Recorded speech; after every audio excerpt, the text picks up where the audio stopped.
Good evening, ladies and gentlemen, and welcome back to another one of the softer side sessions. I hope you're all doing well tonight, and I hope you've got a glass of something tasty in front of you.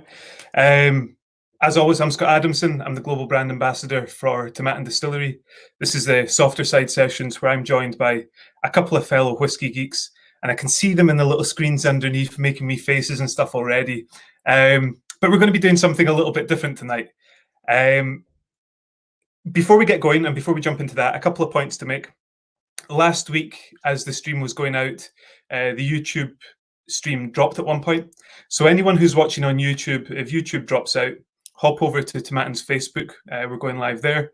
And likewise, anyone who's watching this on Facebook, if Facebook drops off, you can jump on over to YouTube and stream us live there as well. And also, before we get going, some very exciting news today. Following the success of the Lockdown Whisky Festival at the start of the month, we have confirmed that we will be hosting a second Lockdown Festival on the 9th of May. So the 9th of May, 2 o'clock till 5 o'clock, we'll be hosting another virtual whisky festival, another Lockdown Whisky Festival. And all the details of that will be made on Monday. But before that, I can tell you the brands that will be involved. So we've got another great lineup. We've got Glengoyne, Tamdhu, Old Pulteney, Douglas Lang. We've got Isle of Arran Distillery. They'll be talking about their new distillery and their inaugural bottling that's coming up.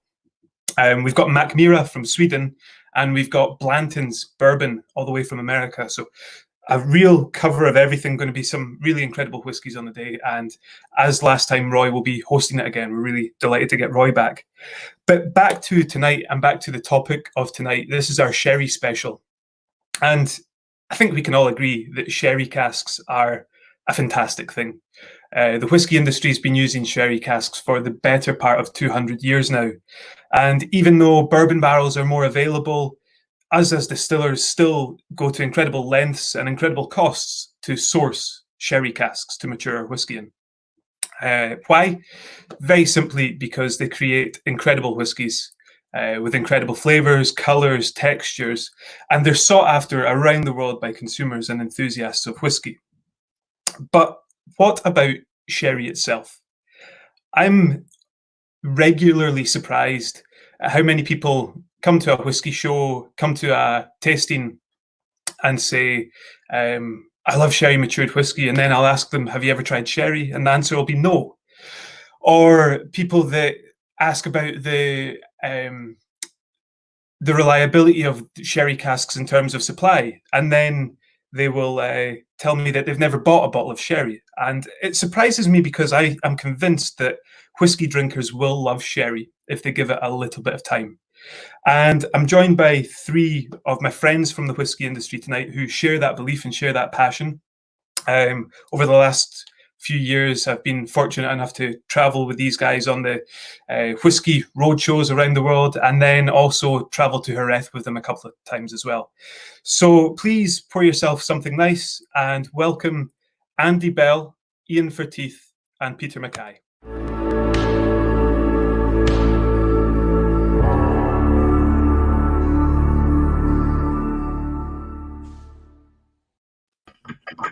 Evening all.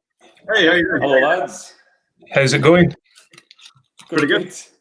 I just realised that you already had your glasses poured and stuff, and I've not even poured myself a drink yet, so I'm going to do that now. So we've been in the whiskey industry for a few years now, the four of us, and I know that there will be plenty of places online, whether it's an interview or a video, where people can find out how you got into the whiskey industry, what you do. But as a little introduction, why do you love sherry? How did you get into sherry? I guess, Peter, you're top right. You need to sherry. You go first. Well, for me, it was actually more of I kind of inherited it a wee bit, where my dad, when he was in his early career selling whiskey, also sold sherry. In fact, when he was working for Peter Thompson and Company in the early 1980s, sherry was still in its boom time in Scotland. And at the time, they had brands like Callan, Glengrant, Glendronach on their books, which nowadays you would be laughing if you're a distributor with those three brands in your books. and but they were also the agent for Bertola Sherry, and that was took up way more of his time and attention than any of the whiskey brands. That's how big it was.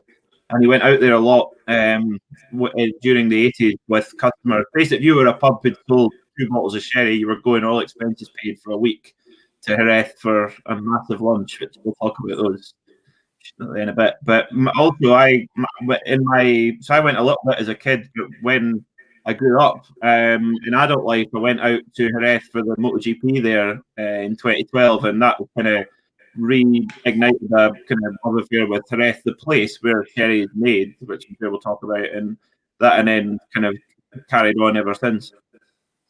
Perfect. Now, I think a point to make very early on to anyone who's watching, if you are expecting us to jump into the nitty-gritty details of how sherry is made and all the maturation and things like that, we're not your guys. We are 4 lovers of sherry. What we're going to do tonight is introduce you to the styles of sherry. We're going to talk about our love of sherry, and we're also going to tell you a little bit about the link between Scotch and sherry. But we're not going to be talking about all the geeky stuff. That's for you to learn once you already have the passion. I think what we want to do is share our passion with you tonight. So, Andy, how did you get into sherry?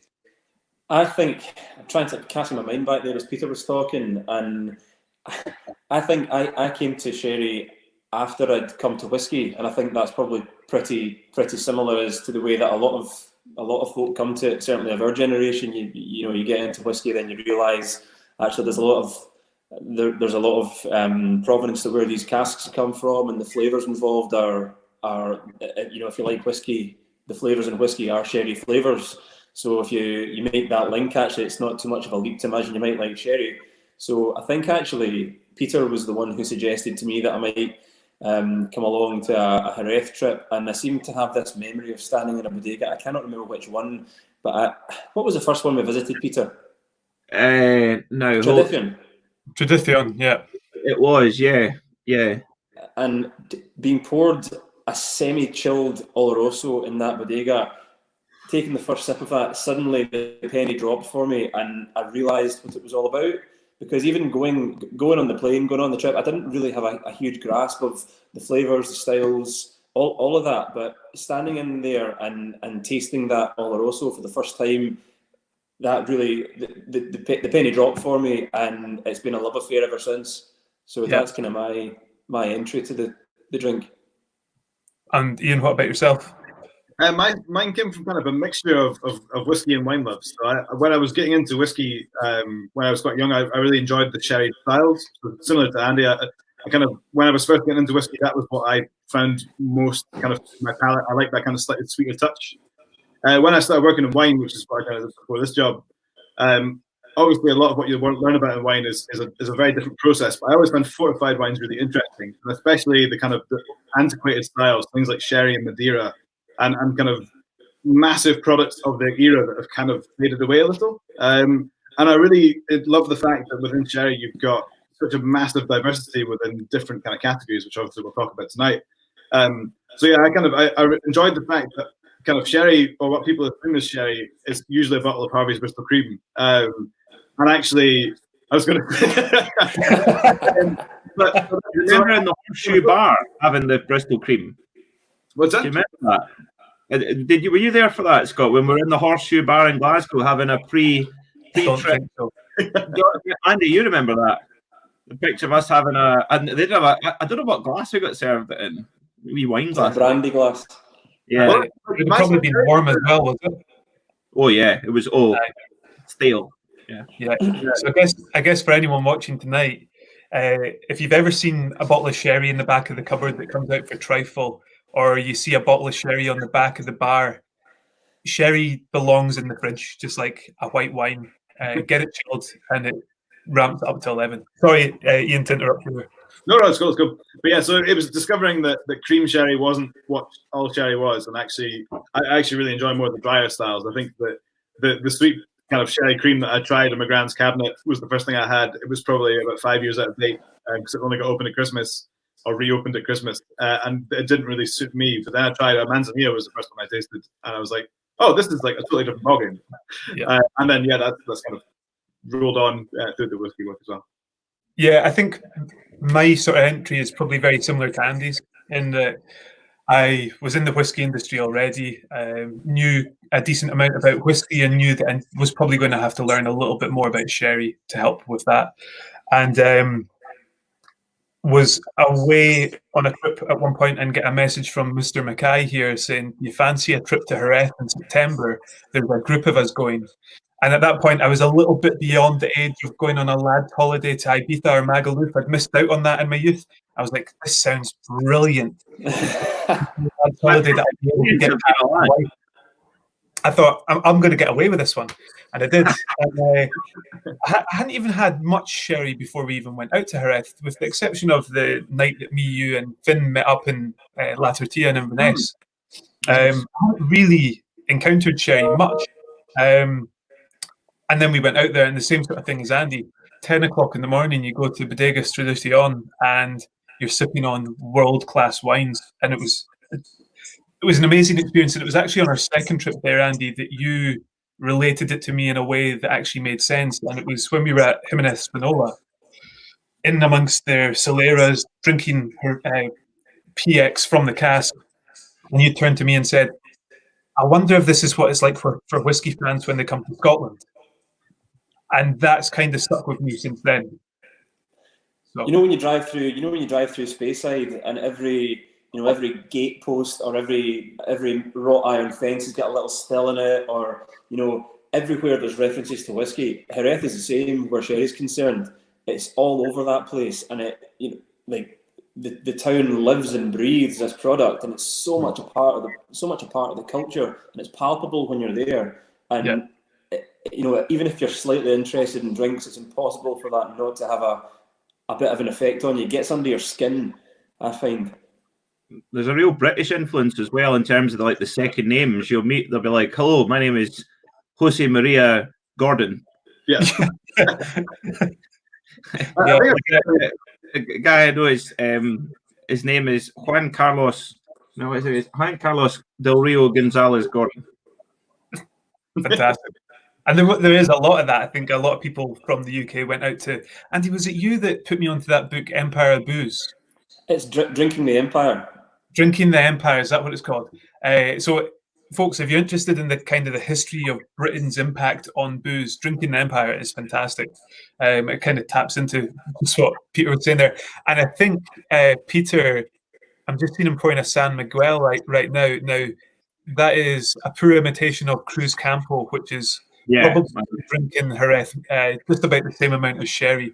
The lovely little cervezas there. So we're going to be talking about the individual styles tonight, and I think if we were to do this as a vertical tasting similar to a whiskey idea, you would go from the driest form of sherry through to the sweetest. So you'd probably start with a Manzanilla and a Fino and finish with a PX. But rather than doing that, I think what we'll do is try and fit sherry into the whiskey drinkers' understanding. And Iain, you mentioned already that for a lot of people, when you mention sherry, the thing that springs to mind is Harvey's Bristol Cream and cream sherry. A lot of people will hear of sherry and think, that's what my auntie used to drink. That's a lady's drink. But 10 years ago, whiskey would have been considered an old man's drink. And look at it now. Maybe these old dears were onto something in the 60s and 70s and stuff. So I'm going to take the lead on this one, and feel free to jump in with your thoughts as well, guys. And I'm going to talk about cream sherry to start with, because I think as well as people having an understanding of cream or a knowledge of cream, it is probably, from a whiskey making point of view, the most historically significant sherry style. So do a wee bit of history. Britain started importing sherry from Spain when they had a falling out with France. Britain had a love of wine. It was always coming from France, and then we got in a fight. And so Spanish sherry was fortified so it would last the journey, and it came to Britain. And it started trickling into the consciousness, but it wasn't actually until we were at war with Spain that it really became popular, because Francis Drake sacked Cadiz, and he took 2,900 butts of sherry back to Queen Elizabeth, and it became massively popular overnight. So when we got out of the war, sherry was the drink in Britain, in England particularly. But the style of sherry that was being drunk in the UK was very different to what was being drunk in Jerez and in Cadiz and things like that. They were well known for their drier Finos and Manzanilla styles, but cream sherry was what was drunk in the UK because it was sweeter. It was designed for the British palate, and it's basically created by mixing the other styles of sherry that we're going to talk about tonight together. It's effectively a blend. So you'll be mixing your dry sherries with your sweet PX, and you'll create a cream sherry. Now, what would happen historically? Companies like Harvey's, now that's what I'm drinking tonight, would import casks of Oloroso, Amontillado, Fino, and PX to the UK. They would blend their sherry, and then the cask would go to the whiskey producers. So it's because of cream sherry and that sweeter style of sherry that we have whiskey casks in the industry. Although it's Oloroso casks that you see most commonly on your bottle of whiskey, it's cream sherry that really came into popularity in the UK. Now, I think I would be right in saying that for the four of us, cream sherry is probably not our favourite style. Yeah, but if you were, and I'm sure you agree with that, is that right? Yeah. I think there's cream sherry and there's cream sherry, but it's a bit more kind of sweet and syrupy, and a bit less refined, I suppose, than some other styles would be my. Yeah, but that's brilliant. Watching the chat, we've got some real enthusiasm in the chat. This is amazing. It's good. It's good. Yeah. How is everyone tonight? I'm seeing you all chatting along, and I'm just. Hello, everyone. Somebody having a 30-year-old Bodega Tradition Oloroso, my favourite sherry of all time. Good choice. Fantastic, Doc. Nice. Oh, that's the Arran Pack, I think, maybe. Or lady. Yeah. I think, Scott, as well as the sweetness in the cream sherry, I think part of the reason that it did quite so well in the UK is because of our proclivity to binge drinking and to enjoyment of strong alcohol. This was wine that did the job a bit quicker, and it was sweet to boot. So, you had that extra alcoholic strength, which it does. Unfortunately, we are historically a nation of binge drinkers, and that suits the British palate. Sweet sherry, Bobby. Sweet sherry, please, Bobby, made famous by the brilliant cast of Still Game. Even once you said that, I'm having a look at the bottles here. The Fino that I've got is 15%. The cream is 17.5. It's still a little bit stronger. But the way sherry got popular in Scotland particularly was through punches and cobblers and things like that. So even the cream not being our favourite of the sherries that we're going to drink tonight, I have thoroughly been enjoying a glass of cream with some ice and a slice of orange in it this week. The weather that we're having, this is lovely, easy drinking. What would you say the typical tastes in a cream sherry are, Scott? What's the sort of typical notes you would get from one? It's a little bit harder when it's got an orange wedge in it, but it is that it is that raisiny, datey. This is actually surprisingly fresh for me.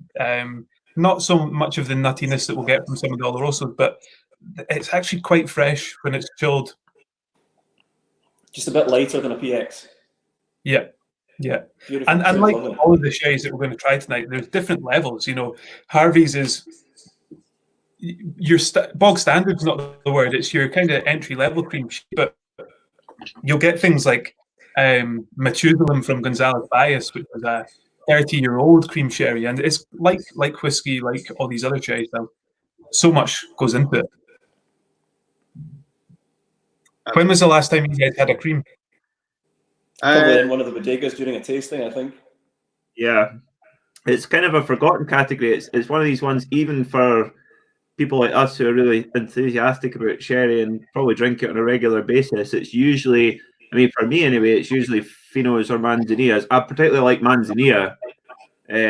Amazing. I saw in one of the comments there somebody mentioning about how there's 3 towns in the sherry triangle, which is very, very important because you have Jerez de la Frontera, you have San Lucar de Barrameda, and El Puerto de Santa Maria. And we talk about Fino and Manzanilla, which Andy will go on about, but the location about where they're made is really, really important, even though it's only 20 kilometres down the road. Mm-hmm. And we had a brilliant time when we went to San Lucar, didn't we? That was brilliant. Awesome. What was that little tapas they had? Camarones. Tortilla de Camarones. Oh, that's right. Tiny shrimp. Yeah, Well, remember that? Remember the bar with like people they're going through about a case of manzanilla about every 2 or 3 minutes. Yeah. That's what I was going to say. I think, because when we were in Jerez, we were going bodega, or La Cueva for lunch or something. We always had something to do.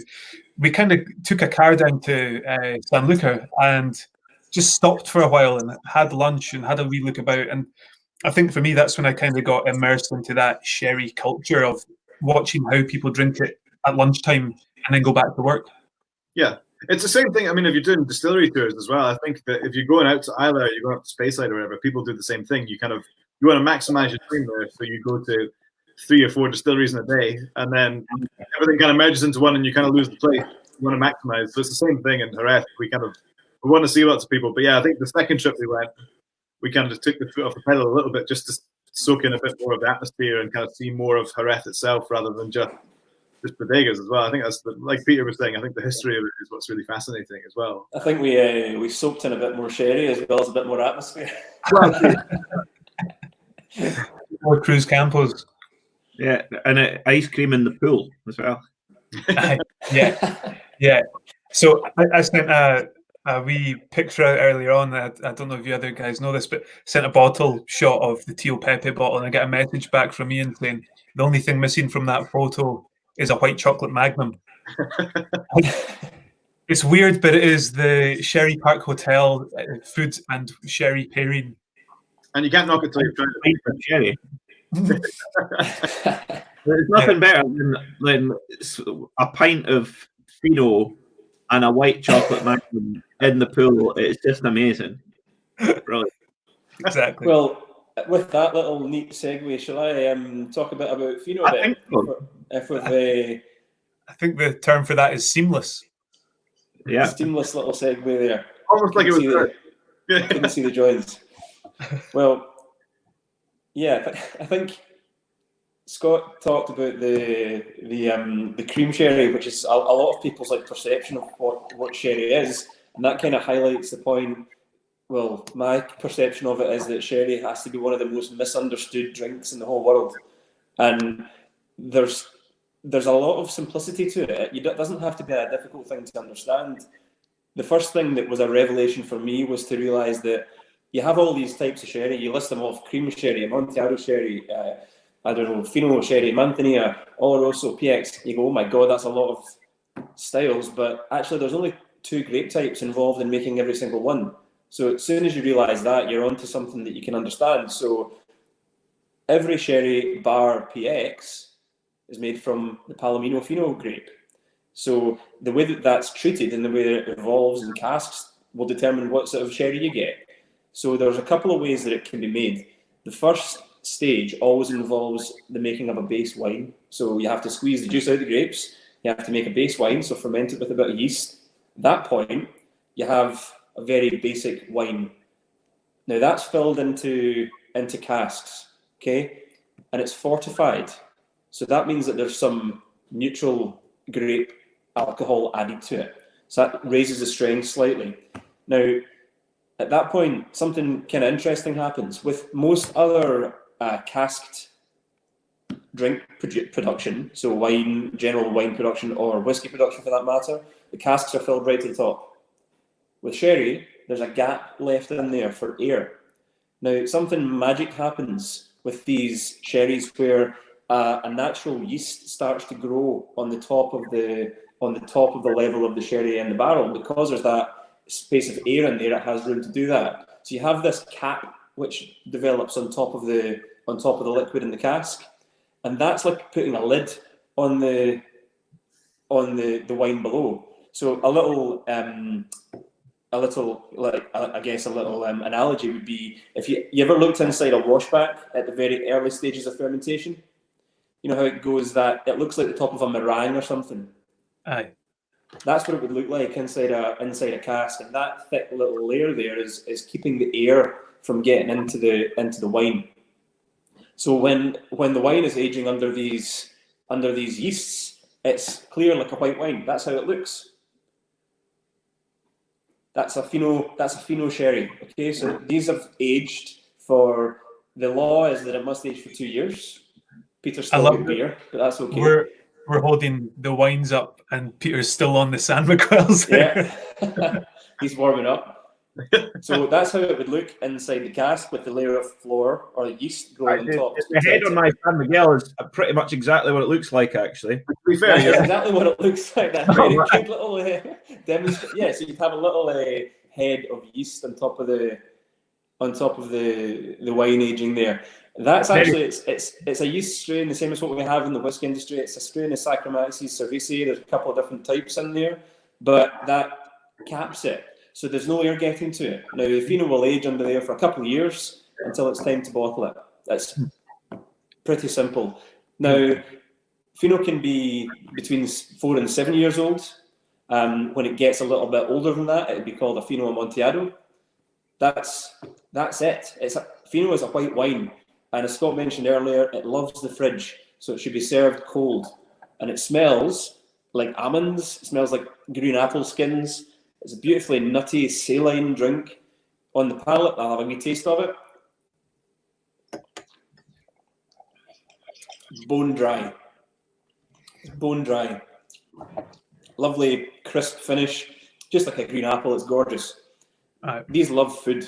Anything like the fried fish that you would get in Jerez. Even some... well, does anybody remember the little key we were given for remembering how to pair foods with sherries? I remember the concept, but I don't remember the details of it. So, in Jerez, they're always eating some sort of animal, right? So, if your food used to swim, if it was a fish, you drink Fino. If the food used to fly, you would. If it was a bird you were eating, you would drink Amontillado. And if the food used to run, so if it was some kind of meat like beef or lamb or what have you, you would drink Oloroso with that. So that's right. That's a little analogy to remember. So that's one type of your Fino sherry. The one I've got here is actually quite an interesting one, and it's what you call on rama. Can you see that? Now, some bodegas release these annually, and I guess it's a little bit like an unfiltered version, basically. So normally it's a bit like you think about non-chill filtration in whiskey. You have the process of taking the small solids out of the drink to make sure it stays clear. Same with on rama. That process does not take place, or only very slightly. So what you have is a sherry which could have particles in it, and those particles are simply the yeast, the flour that you would get in the aging process. I'll try and show you some. So if I tip it upside down to encourage it, I'll pour a wee glass out. Conveniently finished the one I was drinking. Now, I don't know if you can see, it's ever so slightly bitty. Yeah. Are you drinking a Lustau, Andy? Is it Lustau? I'm drinking a Lustau, yes, that's a Fino from Lustau. As an interesting comparative, I've got a Lustau Fino which is filtered, so this is just a Lyra. But even if you can see them together, like that's There you go. Much clearer. So this is the same producer, but and the same style of wine, but not on Rama. So Andy's is the filtered version, but it kind of gives you an idea. I know it's kind of hard to see in this light, but it's more the clarity. Yeah, and actually that adds flavour to it, adds body and feeling to the wine, and it feels heavier somehow. So that's a more natural expression of sherry, and on Rama means on the vine, or raw. And I think almost if you look at on Rama, it's very geeky sherry, really. It's only really been about in the last 10 years when this love of new sherry love and craft has come about. To relate it back to whiskey terms, it's probably like a cask strength or a single cask style of release. Whereas what I've got in my glass, and similar to Iain, I've got what you will find in every supermarket, and that's Teal Pepe. Which is actually a remarkable product. I think that's it's an incredible thing, because there's not many drinks categories where the standard one, that if there's only one product of it in the supermarket, is of such a good quality. So if you're new to sherry and you want to try an incredible dry sherry, something like Teal Pepe is remarkable for that. Yeah. And You can tell by Peter's apron that he's just candidly shown off. He's a fan.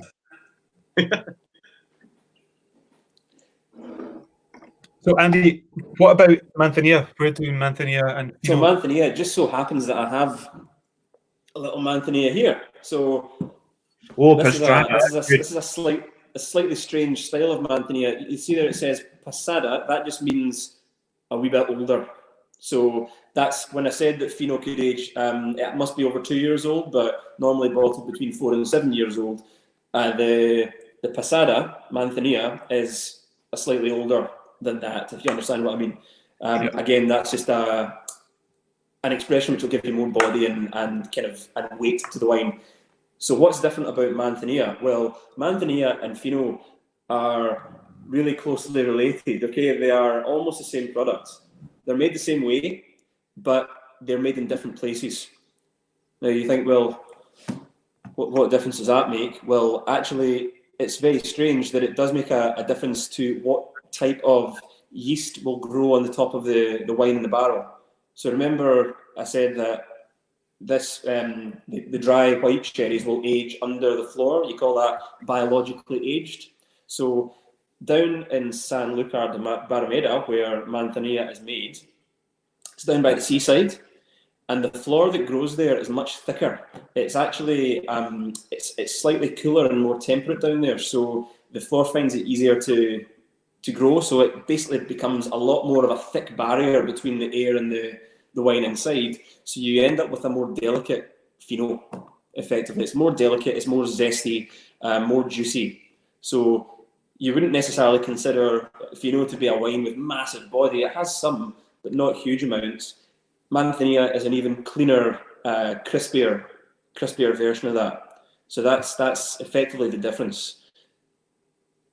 Yeah, I always find Manzanilla is a bit saltier than a Fino. So yeah, it's almost like, again, to use the whiskey analogy, you know, everyone talks about the effect of where the casks are aged. You know, the whole debate rages about, does island whiskey taste saltier than mainland whiskey, right? So with Manzanilla and Fino, the argument's kind of the same, although I would say it's perceptibly, it's really obvious that the Manzanilla has a slightly salty taste to it, and that's because of the seaside location and the winds that blow off the sea there come into the warehouses are all really well ventilated because they want a lot of airflow in there. It encourages the yeast to grow, so that is something that you find is imparted more. So you do get a saltier taste from Manzanilla. I can't remember if we actually went to Bodega when we were down in San Lucar. I don't think I did. We went for a really nice lunch. yeah.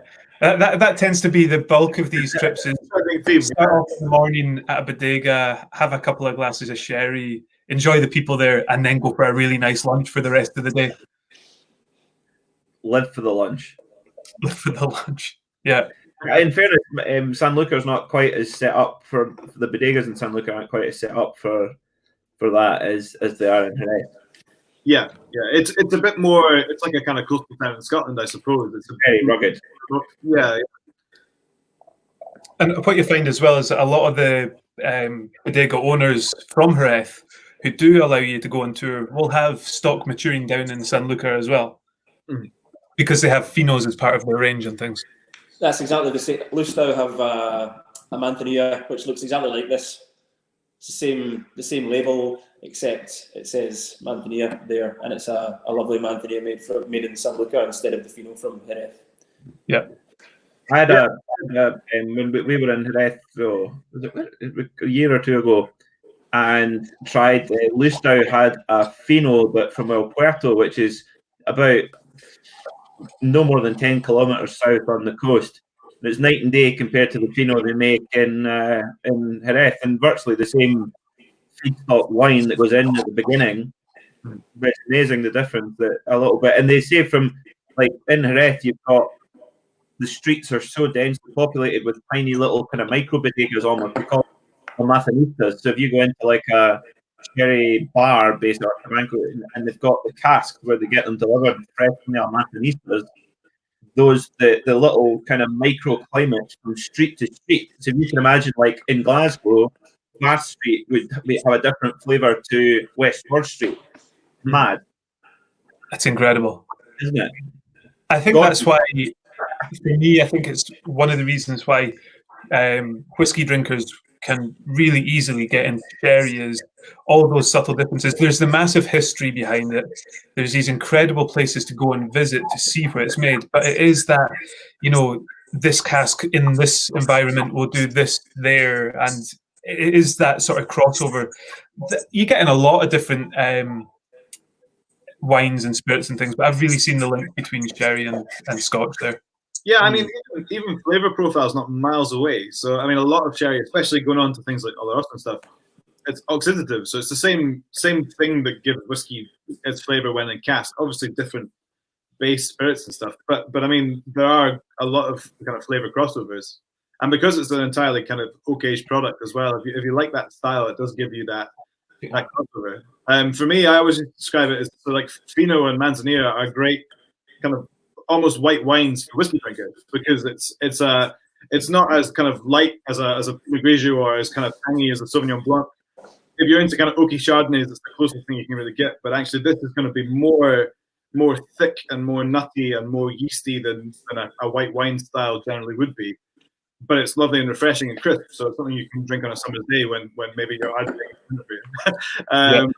And yeah, it's that kind of that nice crossover. Now the other thing is food friendly wise. I mean, okay, you maybe won't be able to get kind of freshly fried shrimp from the shores of Jerez, but I mean, you can get like pistachio nuts. Pistachio nuts and Pinot sherry is amazing, or ham or cheese, especially kind of hard cheeses or olives. It's a really versatile kind of sipping wine. I think goes by. It's so impressive that it has so much diversity within quite a small kind of category. Which is why we ended up doing what we're doing, I suppose. But yeah, it's quite an amazing thing. Andy, you mentioned this earlier on. You poured yourself a glass earlier in the day. This is the first glass of Fino that I've had probably this year. I've just been battering into that Harvey's Bristol Cream so much. This is the first glass of Fino that I've had in a while, and you mentioned this earlier on. The first nose and taste of it just brings you right back to being in Jerez. And again, you made the point earlier on, the very good point that this will be what whiskey drinkers mean when they say that glass of Ardbeg reminds me of being on Islay, or that glass of Arran reminds me of being at the Malton Music Festival or something. Yeah, it sounds so cheesy, but as soon as I smell it, I'm sitting in the town square having a bit of octopus surrounded by my pals with the heat on your back. You've got a cerveza on the other hand. It's just, I think, for me, part of the reason that I enjoy sherry so much is because I associate it with my pals as well, and the good times that you've had drinking it and learning about it. I think there's so much of a parallel with the way that people get into whiskey. It's a very emotionally evocative drink, and when you see, like I said earlier, when you see this in town, Jerez and the surrounding towns that make these things too, the places pulsate with this drink. It's everywhere. It's very like Islay in that respect. Is that the thing that always amazes me with Islay compared to any other part of Scotland is the welcome that you get and the kind of the joy that people within the producers have to see you. And Jerez very similar, I find, where it's their in Jerez you get the feeling that people really appreciate and are happy that you're showing interest in not only their product but their town as well. Yeah, because it's not a tourist destination. It's not it's not like it should be, but it's not like Costa del Sol or anything like that. Don't tell anyone. But I think that's why prices will start creeping up. Yeah. Don't get too populated with it. It's great, but we can tell you all about it. It's fine. But yeah, no, I think that's what's exciting about it though, is that they're really happy to see people coming from across the world to get interested in sherry. And it's not a desperation; it's just hospitality. They love the fact that people are interested in this. And I think that's the thing. It's not like a kind of tacky kind of Spanish style tourist resort. I think it's a place that's steeped in history as well. And I think that the fact that they've exported it there for centuries really comes across. Again, that kind of parallel with whiskey. Yeah, that's cool. We've just had a question from Craig Bryant, and I'd like to get all your takes on it.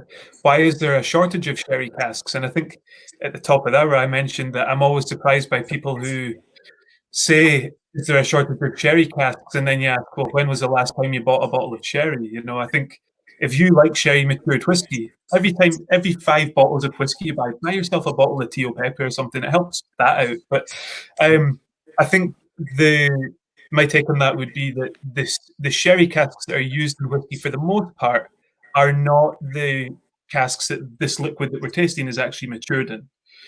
Historically, what would happen would be that the sherry would be matured in the Lyra system in Jerez, and there's a lot of great videos online about the Lyra system that will probably do more justice than we will whilst we're drinking tonight, so we don't need to jump on that. But the sherry would have been matured in the Lyra, and then it would have been moved into another cask, and those casks would have been transported to the UK. So the sherry was really only in the casks for the length of the journey. Sometimes maybe they would do 2 journeys, and that would double the length of time. And then those casks would go to the whiskey industry. Now, that all stopped in 1981 because sherry, like whiskey, has a governing body. We've got the Scotch Whisky Association in Scotland. In Jerez, they have the... I can never pronounce. Yeah. So they've got a governing body there. And in 1981, they changed the rules so that to be called a sherry, it had to be bottled in Jerez. So even companies like Harvey's Bristol Cream, who would blend and bottle in Bristol, they now have their operation over in Jerez. So that transport cask ceased to exist. So the whiskey industry set about seasoning casks, working with cooperages, and we can select the oak, we can select the heat treatment, we can select the style of sherry that goes into it, for how long. And that means that we can use something. So I guess the main difference between transport casks and seasoned casks is that a transport cask would have had mature wine in it, whereas the seasoned casks are using wines that are will probably never be bottled as a sherry. They will either be distilled into a brandy or they'll be turned into a vinegar. I don't know if you have a take on that. It's slightly different, guys. Yeah, I mean, I think it's very much on the whiskey scale as well. So just like single malt has to be bottled in Scotland and kind of the other regulations that apply, after 1981, the kind of sherry dried up, and that happened for 2 weeks as well. Just pause on that point, Iain, because Stuart McPherson, I believe the Master of Oak at Macallan, is in tonight. So great to have you in, Stuart, and hopefully you can guide the more informative side of this. He said it's not 1981, so we've got that. I've got that date wrong. Around that time. Yeah, sorry. It was 1987. I was down. I could never quite pinpoint it for sure. Lots of people have different view of when it was, but Jan Pettersson, who we'll talk about a wee bit later. Well, we're all in fact, I'm drinking one of Jan Pettersson's Pinots at the moment, but the Jan Pettersson who owns oh for goodness me, Fernando de Castilla. And Fernando de Castilla. I know, and he said, I said, when exactly was it? He says, well, it was 1987, and I said, why was it that they made that change? Because at that point, the amount of ships being, the amount of casks being exported at the time was enormous, and at one point it was 300,000 butts of sherry being shipped a year. I mean, that's 500 litre butts, 300,000 a year being exported. And then it just stopped all of a sudden, and it was a very similar consideration to when Scotch whisky, the Scotch Whisky Association, basically dictated that blends could be bottled outside of Scotland, but single malt had to be bottled in Scotland, and it's basically as a way of premiumising, if you like. Yeah. So the sherry, they wanted to protect their product and kind of control that premium aspect, but also if you're shipping something in bulk to somewhere else in the world, and then it's getting converted into a bottled product, you do lose a big amount of control, and you open up a big gap for compromise, basically. And in Scotch, it was basically also, well, we've got other political reasons as well, but it's an amazing thing that the sherry bodegas now, it's so rare for them to actually retire a Lyra, because the casks can sit there for well over 100 years if you want them to. So for a bodega to actually retire a Lyra or to retire any casks, it's very, very rare. So now we basically effectively have replicas, which particularly companies like Macallan spend a lot of time and money on investing in and laying down for the future all the time. And that's how we make sherry cask whiskies now, which are still fantastic. Yeah, I would add to that there is absolutely nothing wrong with that way of whiskey. It makes a fantastic product. Yeah. I think it gives it consistency. What was it? I was saying the seasoned aspect gives the distiller consistency because they can have control over the wood, the sherry going into it, the length of maturation. Whereas if you get a cask from a Solera, you've got really very little aspect of the history of that cask. And yes, they will make incredible whiskies when you get them, but it's hard to replicate. So you maybe get a great single cask, but for a core product, something like a seasoned sherry cask is, for me, much more important. Now, one of the questions that came in was Graham Fraser, I believe, asking how many sherry casks used for whiskey are Solera and how many are seasoned. And I would say now the vast majority are seasoned. I think there's a romantic around Solera casks, but the fact is that there's an industry that exists to create casks for the whiskey industry. Yeah.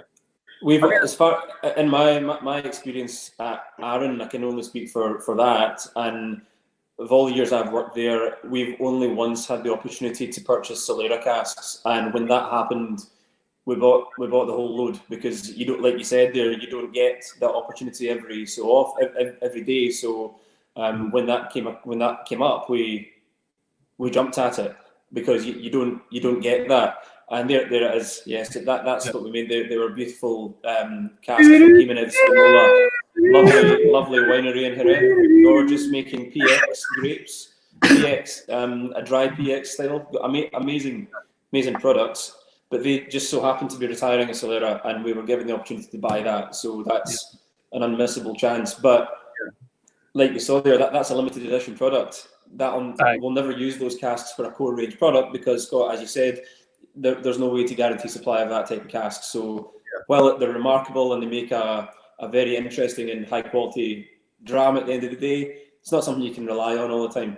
No, I mean, I was speaking to this about I was speaking about this with our master distiller, and he always says, I mean, so proper old seasoned sherry butts, so proper butts have been used for sherry production and maturing in Jerez, as opposed to kind of the style that we predominantly buy as an industry, are really interesting because you get one really good finish out of them. But effectively, these casks, all the tannins in that wood and all the kind of flavour effectively that's locked into the staves has been withdrawn into the sherry over the last 20 or 30 years. So the first finish is brilliant, but then the second finish, I mean, that cask is already quite tired. Whereas with a kind of new style sherry with the kind of seasoned wood that we buy now for the industry, you can usually get the second finish out of it, maybe even the third, depending on the wood. And we're the same as you, Andy. I think we've been lucky. Last year, I managed to get my hands on some really cool kind of old PX and Oloroso butts, and they're great. And I mean, I've been testing them as they're going along, and they're phenomenal. But the chances they come around, I remember when we were told they were available, I literally took everything they had on the same basis because you don't get that opportunity every day to buy 30-year-old, 40-year-old sherry butts. So it's just, and again, that kind of links back to why we kind of started the make sherry cool again thing, because the other thing is the reason there's not a massive abundance of seasoned sherry wood is because sherry isn't a big industry anymore. It's still okay, but I mean, sherry doesn't have the same demand as what Peter's saying back in the 80s when they were shipping that kind of commodity across. I mean, nowadays the global demand for sherry is quite small, so they're not filling as many barrels for literal kind of maturation. A lot of it is kind of seasoned sherry wood for the industry, and actually, when you go to these bodegas, you see huge sections which are purely casks for the whiskey industry. They're never going to see a bottle of vino, or they're not designed for that. They're designed for supplying a modern industry which is bigger than sherry now, which is kind of sad. But that's it's good for us, I suppose. But it's kind of sad on the sherry side of things. You don't want to paint. Sorry, don't want to paint a negative picture though, because that the Spanish culture is still absolutely steeped in the consumption of this drink. Just because there's not an export boom for it the same way as there was 50 years ago, doesn't mean that it's not a thriving part of that culture, because that still goes like a train. But it's not the same shape that it was back in Peter's father's day. Yeah, I mean, if you're looking like old whiskey books as well, I mean, in the 19th century, sherry was pretty much the predominant cask type, way above bourbon, because there were lots of sherry butts around. And nowadays, obviously, things are different. The bourbon industry has its massive supply for us, and sherry is harder to find. So to answer Graham's question, I suppose that's kind of where the transition came as well, as the availability of bourbon barrels is much easier than sherry butts nowadays as well, whereas once upon a time it was the other way around. Yeah. There's a question in from Fiona Sinclair asking what bodegas we'd recommend that they visit as non-industry peeps, huge whiskey and sherry fans.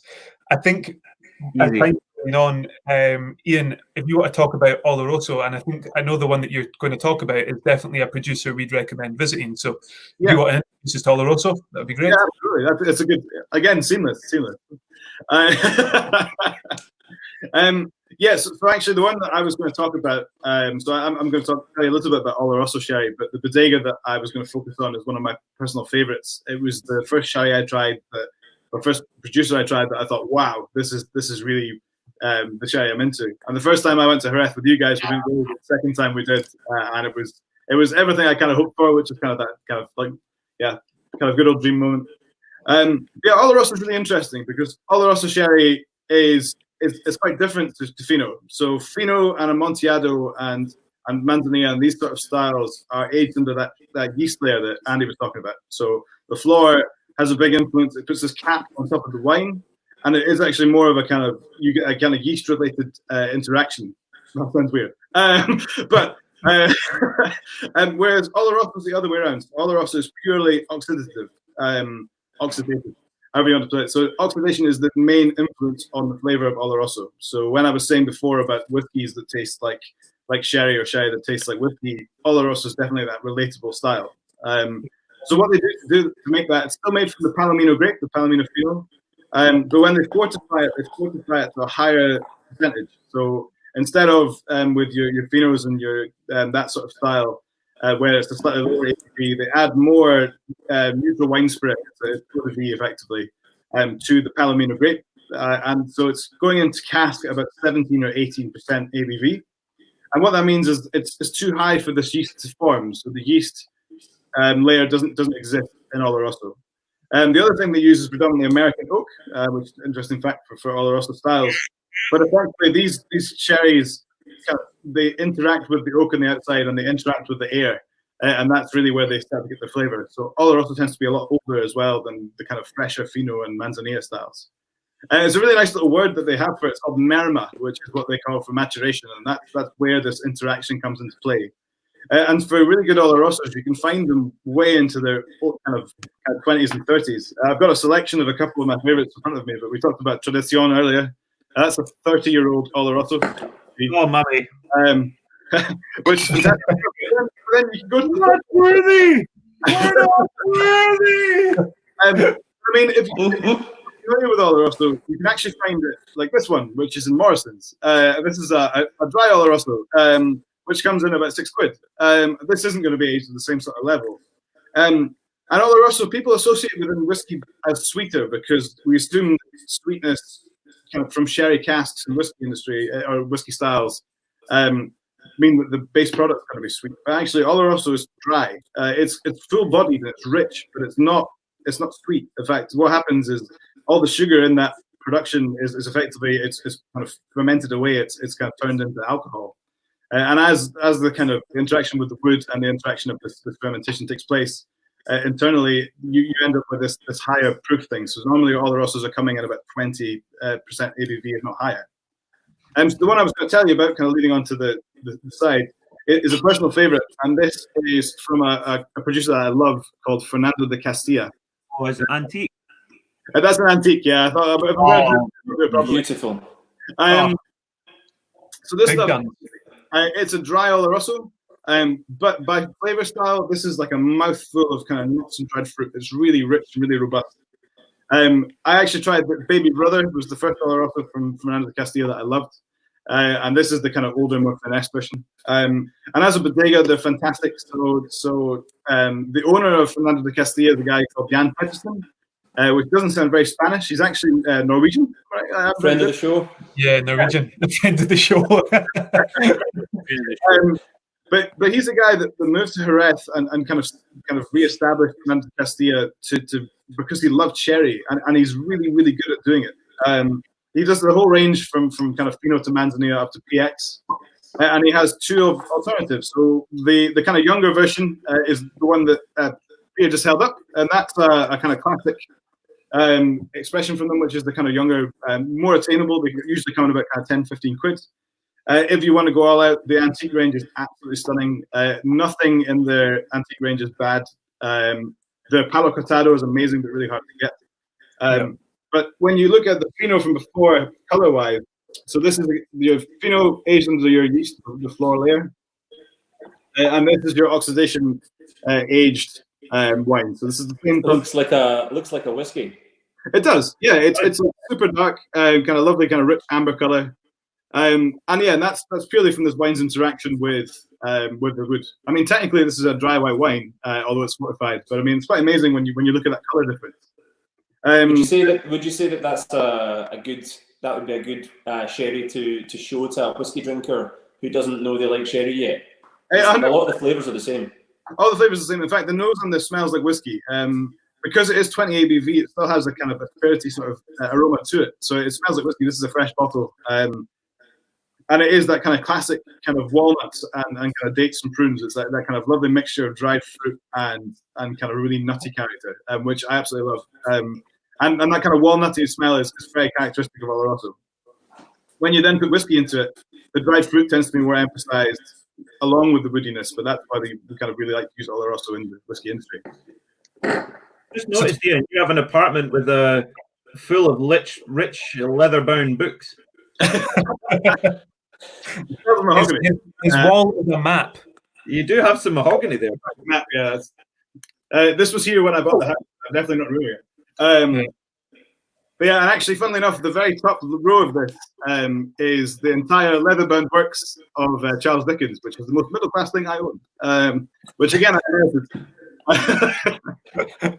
So I think to go back to Fiona's question, let's what we should maybe all do is take a time and introduce a story about a bodega that you would suggest to go to. So I think for me, it's Fernando de Castilla. There's plenty of other ones that I would definitely recommend, but one of my favourite memories from Jerez was when we went to the bodega at 10 in the morning, and that's not going to get annoying at all there, Peter, for people just listening in. One of our viewers said we should have sherry with food, so fantastic. There you go. Fernando de Castilla, we show up at 10 o'clock in the morning. I think we'd had a couple of beers the night before, and Iain himself, I believe, owner of the bodega, is standing outside waiting for us, and he welcomes us in and he shows us around, and we're trying some sherries from their celeras, and then we get to try some of their brandy as well, which was incredible. So the distilled sherry into brandy, remarkable stuff. The tour finishes up at about 11:30, and we go to their tasting room. And from 11:30 until 3 o'clock, Iain is delivering bottles of different sherries, just so incredibly hospitable to us. And the only reason at 3 o'clock that we had to go is because that guy had to go and pick his wife up from work. It was just an incredible experience. It was the hospitality of Jerez. And I know each of you will probably have a similar story of a different bodega, but Fiona, for me, the recommendation would be Fernando de Castilla. Yeah. I think with Fernando de Castilla is so... It's right in the middle of the town as well. It's a really unsuspecting kind of area, and and Iain is so enthusiastic about sherry. And I suppose compared to some of the other guys who are all fantastic in their own ways, he's kind of newer to the scene, but he's really kind of put his stamp on his kind of production and mastering his craft, which is again in an industry where we do the same thing. It's brilliant to learn from these kind of people, and again. kind of like spending that kind of time with people like Iain is so educational. You learn so much in terms of kind of production as well as history, and it's just a really good experience to kind of go and visit. So which one of you three is your favourite bodega? Who's going to mention our favourite bodega? I know what the answer is, but I'm wondering who's... Well, I think I would say, well, favourite bodega, and like if you're new to Jerez and you're going to Jerez and you've got maybe you're in a family or a group or whatever, and you've maybe got someone who you're the one, we've all been there, you're the one who's really into this one thing, and the 3 or 4 other people you're with are like, wow, whatever.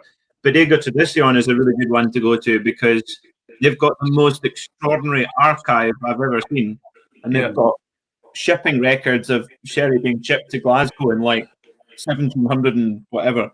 And they're such interesting people as well. But favourite bodega is probably him and Espinola, and I'll explain why when I get onto my one.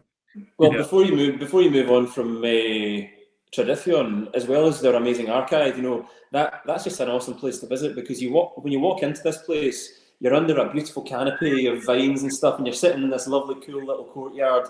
And in one door, they've got a lovely kitchen where they make up some snacks and stuff, and a little tasting area. They have original artwork by Spanish greats all over the walls. It's incredible. And it's like tell us about the Picassos. So the art collection is the largest private Spanish art collection in the world. And it's so extensive that even outside the gallery on the wall, they've got paintings by Picasso from when he was 8 years old. But then you go in and it is the greats from the 15th century right through to the current day. So, but for me, it was the archive that really I fell in love with there as a history geek. Did you like the Picasso, or was it more of a kind of personal taste? Yeah, you really took a shine into the Picasso, Scott. They were great. Scott had a good art moment, but it's an amazing collection, and it really is. Yeah, it's the rest of the collection licked. And so Paul has said, drink well, avoid playing badminton though. I saw that. Because Paul is one of the guys that came with us. And one of my favourite moments in Jerez was pushing Iain round Jerez in a wheelchair. Iain, tell us a little bit more about what happened. So that was my first time, wasn't it? Yeah, it must have been. Yeah. I started exploring on my feet the second time. But yeah, so unfortunately, due to a badminton injury, which I took up to stop playing rugby, I managed to tear my calf, which was the worst injury I've ever had. But I was kind of determined not to let it put off my trip to Jerez. So literally a week afterwards, I was on a plane, and I was on crutches all the way around most of the bodegas until the last day when I discovered the hotel actually had a kind of a leasable wheelchair, which made things a lot better. With a flat tire. With a flat tire that Scott kindly took me around buying me ice cream, which is compulsory. But yeah, so in Tradición, my first greeting with the owner was just, rugby injury. And I said, no, badminton. And he then proceeded to burst out laughing. But yeah. He didn't even believe you the first time, did he? He was like, and I was like, pointed at you. I know, yeah. So my first exploration of Jerez was on crutches, and it was still worth it. Those cobbles are a nightmare. Yeah, it's just underarm crutches. Hello, Paul Dempsey. Oh, it's Paul there. Yeah, that's what raised the issue of the badminton. I think as we're already at the hour mark, I will tramp on and talk a wee bit about Amontillado and Palo Catardo, which thanks for stitching me up royally, guys, with the tough stuff. So tell us more. Right, basically, because like I said, we're not claiming to be experts of sherry tonight. We're just guys that love it, and we're trying to tell you a wee bit about it. As Andy says, Fino matures under a layer of flor, and it's got a biological maturation, and Oloroso matures oxidatively in a similar style to what whiskey does, with the oxygen influencing it. Amontillado is a little bit of both. So Amontillado starts off as a Fino wine, and then, as Andy says, after the sort of 7, 8, 9 year mark, that layer of yeast will die. And as soon as that layer of yeast dies, that wine is called Amontillado.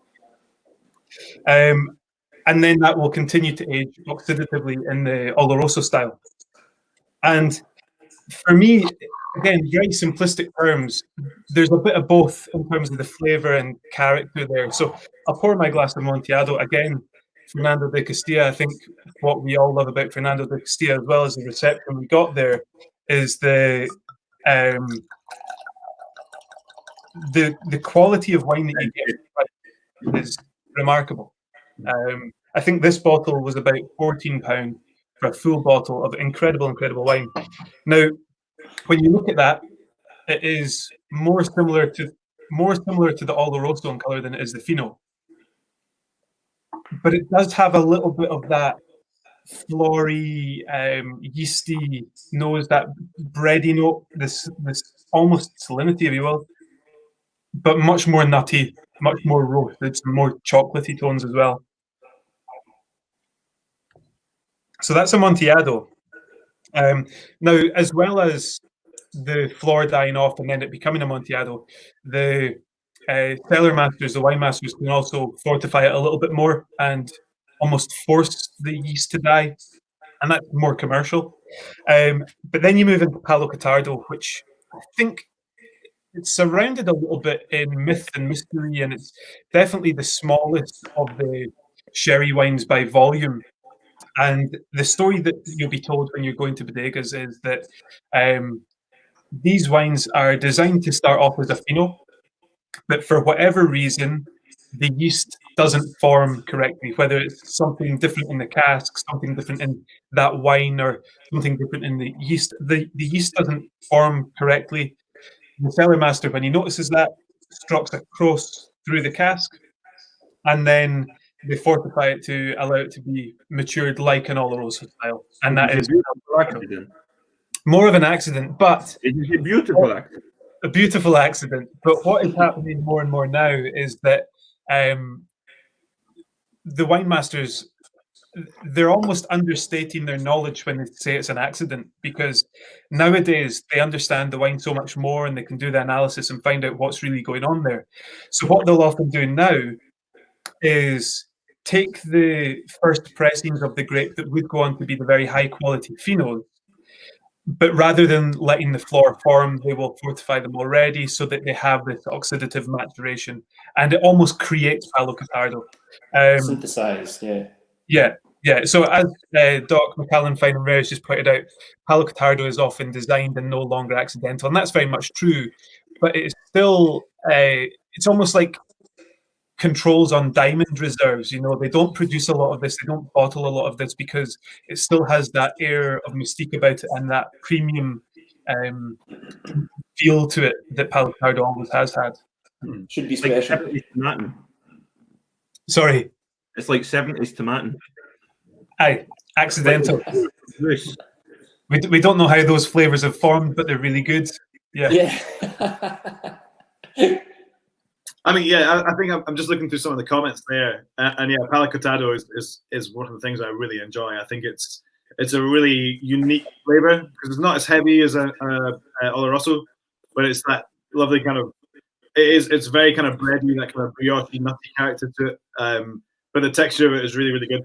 And again, it's that almost kind of hybrid style. So when you're talking about the pairing element to it, Palo Catardo can kind of go either way depending on the kind of style of that bodega, I suppose, as well. But yeah, so by Palo Catardo, another thing that's weird about it is that it doesn't have such a strict definition, because the definition is based on the taste of it, the nose and the taste of it, which is always subject to opinion. So in terms of the regulations, Palo Catardo should, in layman's terms, smell like an Amontillado but taste like an Oloroso. That's very subjective.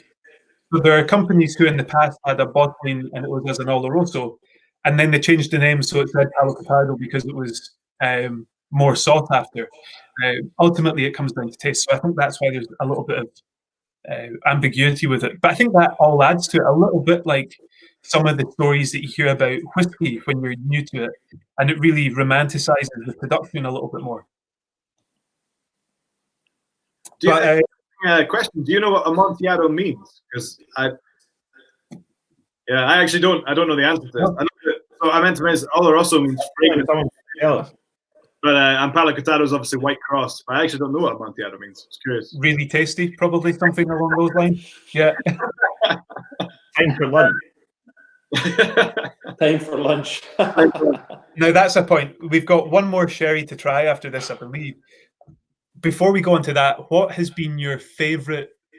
There's so many of them, but a memory that really stands out for you from Jerez. One of the ones that we can share. And not result in any of us losing our jobs. Onion. No, I was thinking, one of my favourite moments, I think, was the first year on the crutches at Jimenez Spinola when the sun was setting over the vineyards. And yeah, it was just brilliant. So speaking to Jose, who is a fountain of knowledge in this amazing vineyard, at his bodega, tasting brandies back from the 1920s. But I remember looking at, we were having a conversation quite casually at the distillery door, and the sun was setting over the back of the hills, and it was just one of those moments you're like, this is actually brilliant. This is exactly what I want. Why am I not moving? And down here. You almost have like an out of body experience. And you watch yourself doing that. You go, this is incredible. Yeah, absolutely. So there's been so many brilliant moments, but that for me was really quite special. Just in terms of kind of great company, great product, great location, amazing scenery. It was just spot on. It's sunset, and we've got a 9th generation bodega owner just chatting to us like he's one of the guys. Yeah, well, to be fair, he is one of the guys. He is. Yeah. I would say though, I think that's maybe our knowledge of the whiskey industry and what it means to have that sort of tour that gave us the context. So if anybody does visit there of their own volition or off the back of this, that'd be great. But if you do go there and you are receiving this hospitality, take a minute to appreciate it, because it's not like, it's not an everyday thing for everyone to receive it. It's an amazing experience, and they do it so well. And so if you're in that situation where you're receiving amazing hospitality, make sure you stop and appreciate what's going on, because it's very, very memorable. Yeah. What about for you, Andy? Oh, there's a couple. I loved going to watch the horse show at Jerez, and going to watch the Andalusian horses dancing. That was absolutely incredible. Peter showing me one there. Beautiful artist's impression there of an Andalusian horse. You put it on your back. Yeah, the little capitas that I'm using were very kindly bought for myself and Anna by Mr. MacKay. That was a wedding present. So because I'm very, very fond of that memory, you have this massive stadium which is clearly ancient, and the bustle of people around this thing all rushing in through the turnstiles to go and watch this, and you realise that they're not just rushing into their seats. They're all rushing into the bars that are before the seats. So you've got this like bustling sherry bar feel, which is just like being out in the street in Jerez, and then you take your seats and it's silence. And these horses come in and you watch them do things that you would never believe. That was a hairs in the back of your neck moment. Very historical art, and watching it with the right drink in the hand was quite something. And do you remember when we had the private horse show at Williams and Humbert's?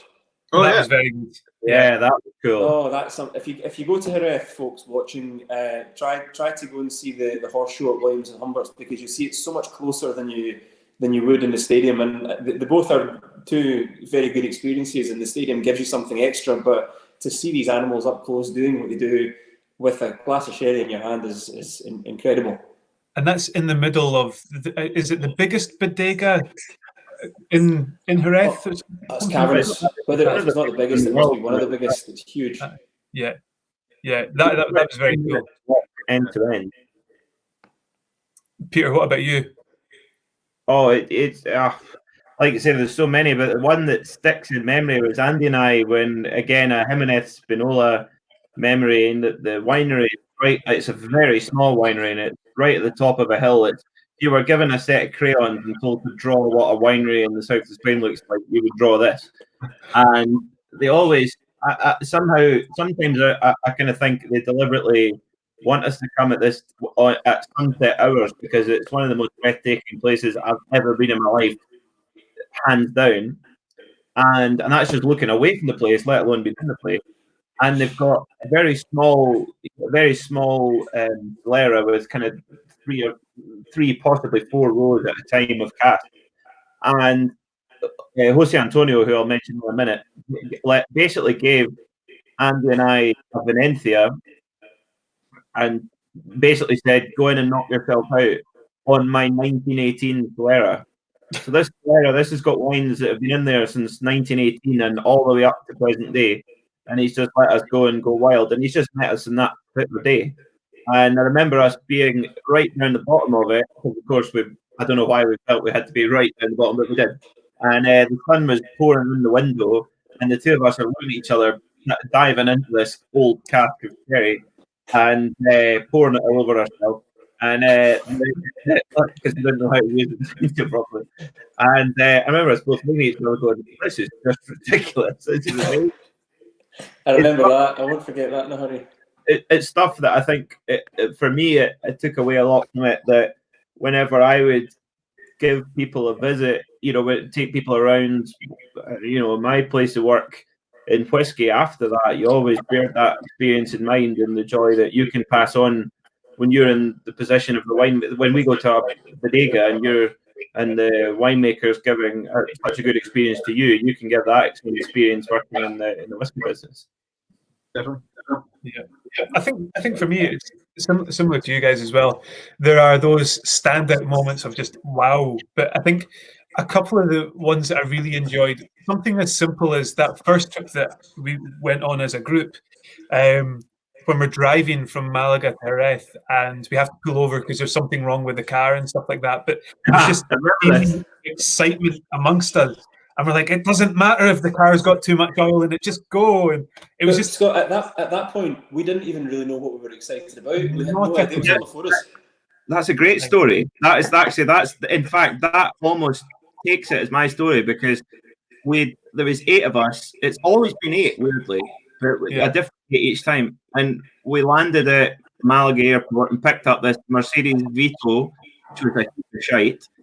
And sorry. Well, we're after the watershed now. Sorry. It was rubbish. This Mercedes. Sorry. And anyway, we got on the road, and we weren't even on the road a couple of kilometers, and then beep beep beep. This light comes on the site, and it's like Asiete, warning Asiete. And I knew that Asiete meant oil. And Finn, who was with us, he apparently spoke Spanish.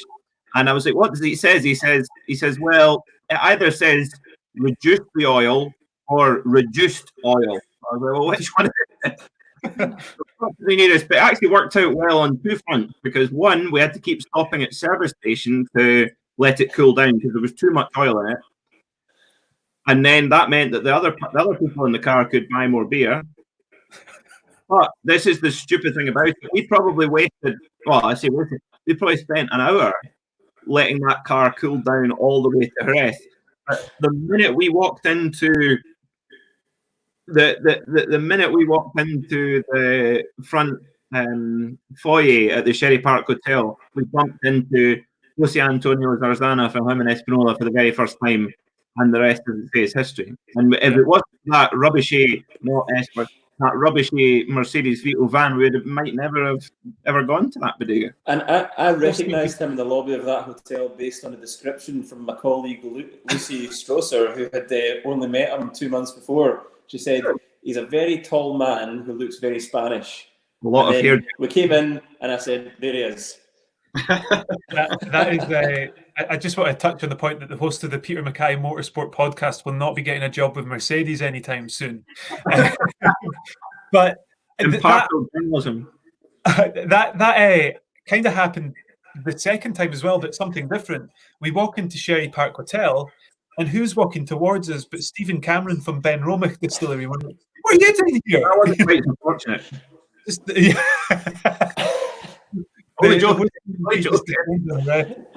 And Paul Dempsey in the chat has talked about one that I'm sure is fond memory for all of us: La Cueva for lunch. Oh yeah. If you are going to Jerez, make the trip out to La Cueva for your lunch.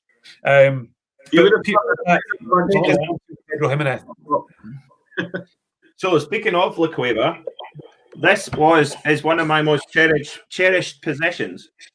So what you have here is the reservation slip for a 7-hour lunch. You see there, if I could put it close enough to the camera, we had a table reserved for 2:30. I think we turned up at 2:05. We were so excited, and we proceeded to have. Actually, Iain very kindly guided us through the entire wine list of La Cueva, and it was just a ridiculous thing. And I remember about maybe 5 hours in or so, I was sitting next to Andy, and I looked across to Andy, and I was like, "Andy." He's like, "What?" I was like, "I am pissed." That's where the PlayStation grading system came. Yeah. If a wine was top level, it was a PlayStation wine. PlayStation wine. Is Peter going to tell us about a sherry? I think so, because What's the better, eh? Right. someone has already asked about Pedro Jimenez. So, Peter, talk us through it. Well, hold on a minute. Somebody said, Villa Zebra. Hello, this is Villa Zebra. It's saying, "Thanks, Pierre." That sounds much more sophisticated. No Fino in particular. It was just noticeable that when we went to the legendary El Pimpe bar in Malaga, they had their own Fino, even though Malaga is more associated with sweet wines. We also had Finos in Cordoba. Oh, wow. I don't think Sounds good. El Pimpe bar. Send us the link, Villa Zebra. So I think a good point to make there is that the styles of these wines can be made in other parts and are made in other parts of Spain.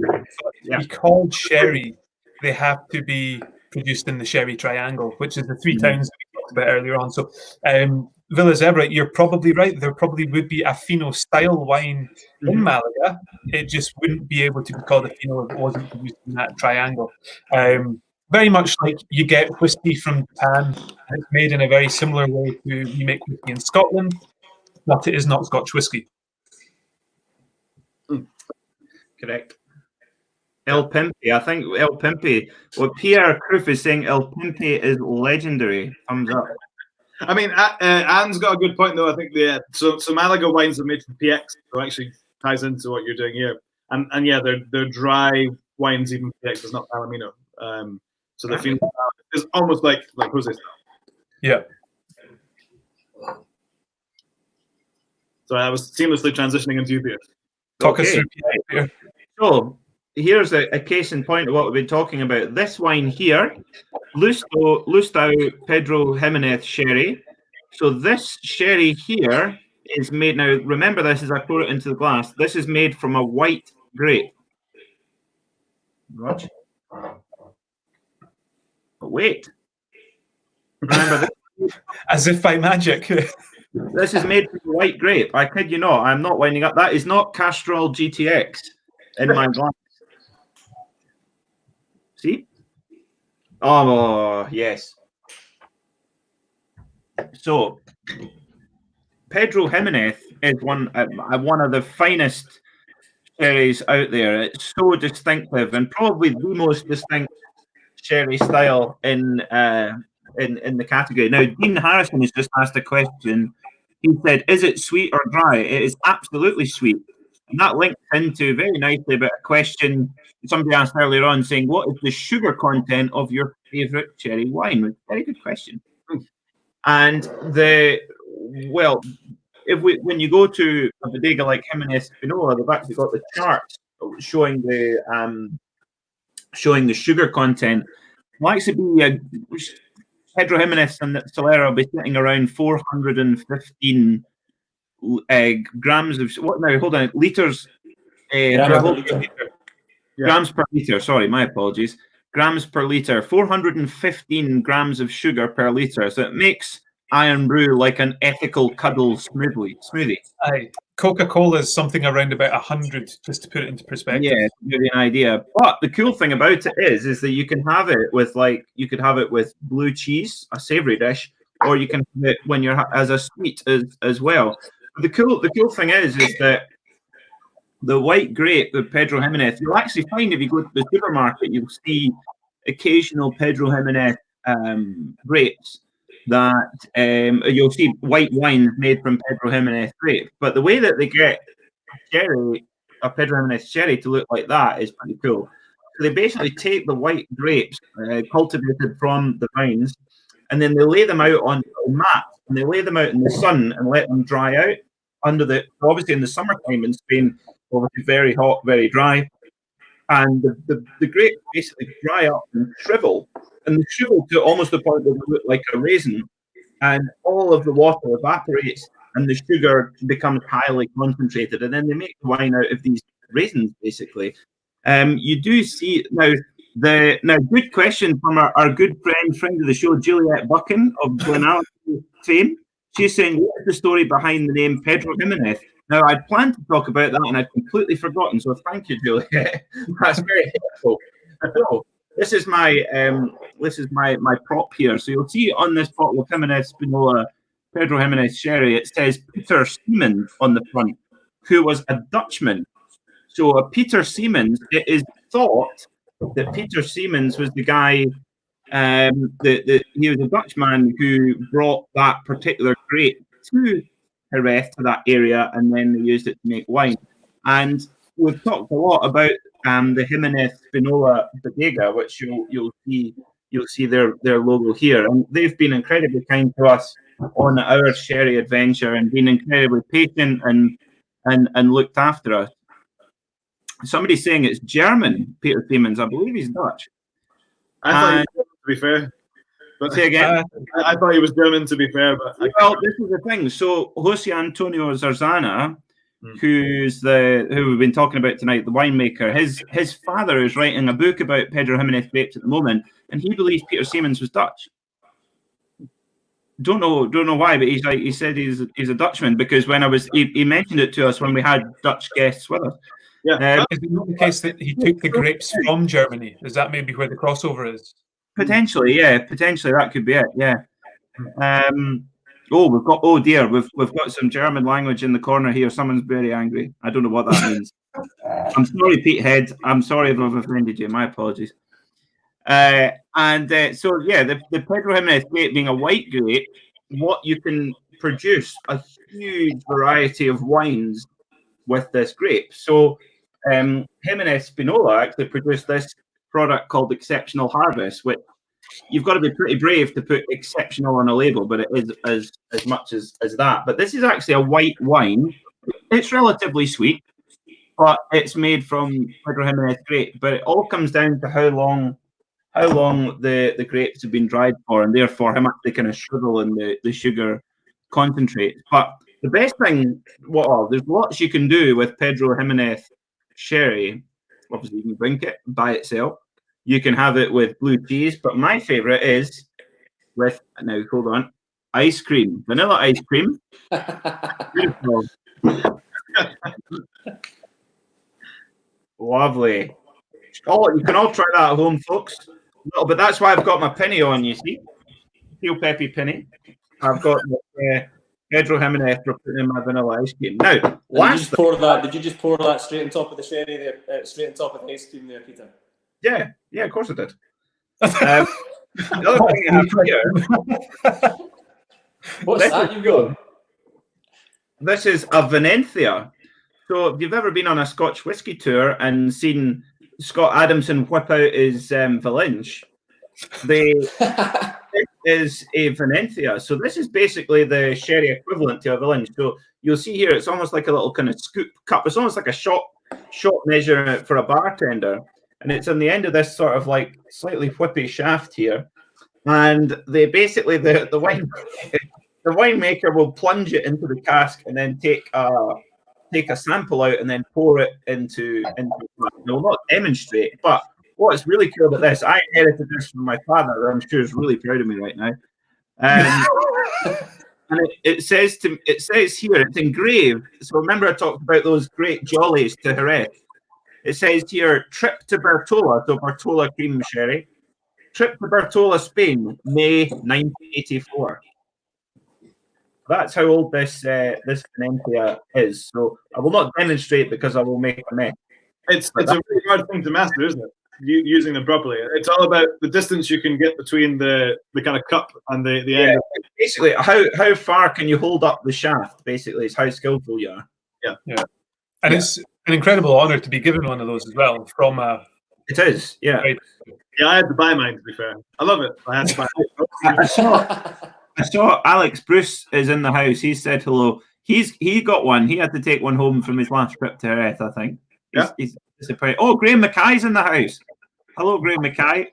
We should probably leave before he starts rinsing us and talking about potholes and stuff. Well, I think we should leave him in. I think we should carry on for his benefit. Yeah. I think the interesting thing with PX is very much the moderator. So things, cherries like Oloroso are often mixed with PX to kind of soften them up. So people that assume that Oloroso is going to be sweeter, it's often like an Amoroso, which is an older style. I think there's still a couple of Amoroso whiskey cask finishes, but that's effectively Oloroso with some PX in it. And a lot of cream is a mixture, like Scott said at the beginning, of different styles. So it'll be Amontillado, Oloroso, and a bit of PX. And PX often provides that sweetness. So although it's a really rich and robust style on its own, it does give you a kind of acts as that sweetener for other cherry styles too. Yeah. And Shane Fitzgerald in the chat just said that it's interesting to hear the sugar content of PX because having tasted one, he seems to get a lot of licorice. I'm on the Bodegas Tradición PX right now, and I'm absolutely getting that. Now, I've probably had this open a little bit longer than I should have, in fairness. Another thing with sherry is you can't leave it open as long as you would a whiskey, for example. So if you've got a bottle of Fino, you have to drink it within a week. Something like an Oloroso is closer to a month. PX maybe a little bit longer. I've had mine open a wee bit longer than that, but PX is a bit more formidable. Yeah. But I get that licorice, almost espresso, coffee sort of notes in it. So although it is a sweet wine, it still has some bitterness to the flavour, and it's almost like it is like that. It's the syrupy nature that is the sugar content's role. Did you say a bitterness, Scott? Maybe that's not the right word. No, I was going to say I actually agree with that because I get that sort of the skin of a walnut type. Dark chocolate. Almost, I want to say tannin. It's not tannin. It's like a bitter, nutty walnut skin type flavour, which I think is so good with that sweetness. It's kind of like a burnt sugary sort of thing as well. It's got like a kind of treacly kind of bitterness to the edge. I always find it. So yeah, it's very sweet and viscous, but it does have a kind of a dryness to it. I'm doing an antique PX from the Castilla again. I'm not sponsored by them, I promise. This one's got even higher sugar content. It's about 440, I believe, which is crazy. And you don't really want lots of it, but it's just a really great. If you want, it's almost like having a big sherry bomb whiskey. The kind of the PX sherry is something you couldn't drink all night long unless you put it on your ice cream. But it's a real kind of powerhouse. I mean, a couple of sips gives you a huge delivery of flavor. Yeah, it's pretty awesome stuff. Yeah, absolutely. I'm just mesmerised watching Peter eat his ice cream. It's such a weird thing. It's like what is it? ASMR videos? Is that what they're called?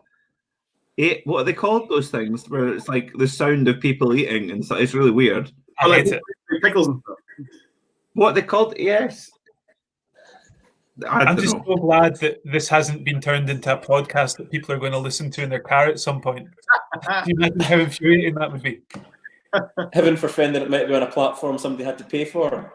Yeah.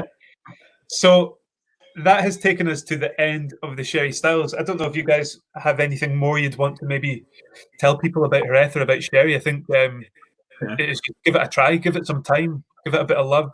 For me, should we get some travel tips for going there? Don't play badminton beforehand. Yeah, that's definitely out. All racket sports. Hire a Mercedes Vito. Our good friend Fraser Malloy would suggest drinking plenty of water. Yeah. And feed your neighbours. Yeah. Although if you do stay close to the centre of town, you don't have to walk 20 steps before you hit another bodega. So if you can go into the centre of town for a hotel or something like that, that'd be a good place to start. Can't really get lost. You can't look past the Sherry Park. It's got a pool. You can have a pint of Fino in the pool. It's like €50 a night. You can share a room between two single beds. You can fly into Seville take the train down. You can go to Madrid, take the train down. And the Madrid train, fly into Madrid and it's about a 3-hour train journey to Jerez. And you go, there's a stand-up bar. Yeah. And they've got a huge viewing gallery, and you tear through the middle of Spain. It's amazing. But if your train travel is not your thing, you can fly to Seville, and it's not that far. All direct from Scotland. Yeah.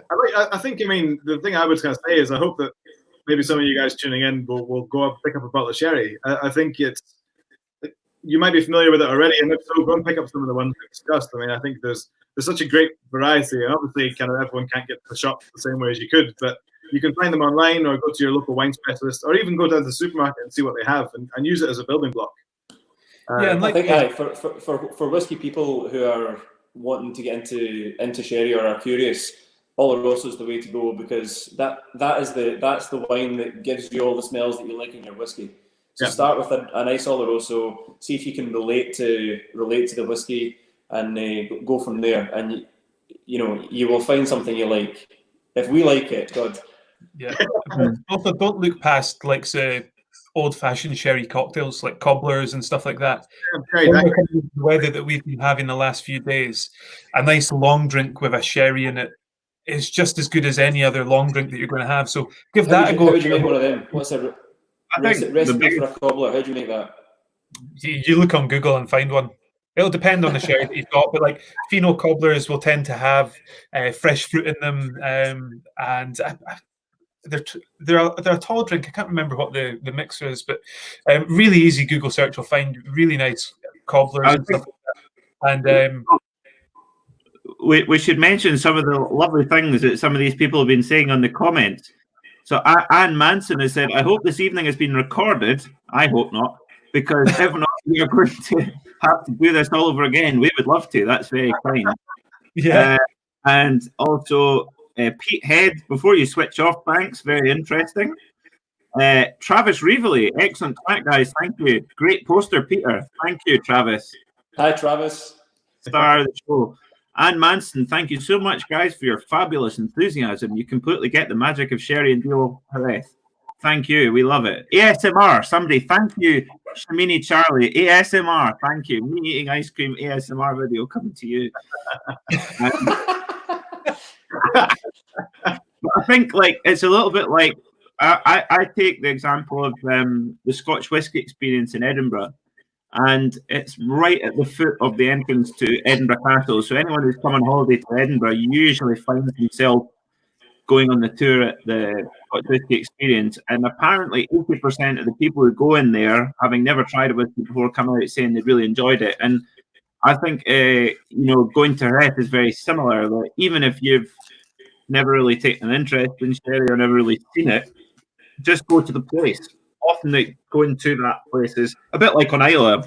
Even if you don't like whiskies that taste like peat, if you go to Isla, you can't help but love them by the time you leave, really. Yeah. Absolutely. Well, I think that's about wrap, guys. We were going to go for an hour, and we're now an hour and a half. So we will sign out and enjoy some sherry behind the scenes. So thank you very much for tuning in. Like I say, watch out for news on Monday of the Lockdown Whisky Festival #2. Have a very, very good weekend, and cheers. Yeah, thanks everybody. Cheers. Thanks, Cheers. guys. Good night.